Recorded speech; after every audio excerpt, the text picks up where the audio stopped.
சங்கீதம் 32:8. நான் உனக்கு போதித்து நீ நடக்க வேண்டிய வழியை உனக்கு நான் உன் மேலே என் கண்ணை வச்சு உனக்கு அவர் சொல்கிறாரு, நான் உனக்கு நடக்க வேண்டிய வழியை காமிச்சு கொடுப்பேன். வழி இதுவே இதில் நடவுங்கள்னு சொல்லி கொடுப்பேன். ரட்சிப்பு தொடர்ந்து நிலைத்திருக்கணும் அப்படின்னா நான் என்ன செய்ய போகிறேன், உனக்கு நல்ல வழியை காமிக்கிறேன், நீ அதன் வழியே என்ன செய்ய போ அப்படி சொல்கிறாரு.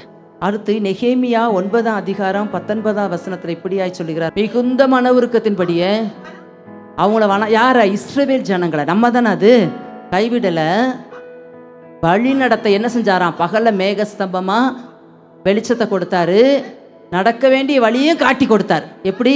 இரவில் அக்கினி ஸ்தம்பமா நடந்து வந்தார். இன்னைக்கு நம்ம கூடவே நடந்து இந்த ரட்சிப்பை காத்து கொள்ளவும் அவர் கொடுக்குற கணத்தை பெற்றுக்கொள்ளவும் நம்ம கூடவே வர்றார், நமக்கு எல்லாமா இருந்து வழி நடத்துறாரு. ஹல்லேலூயா.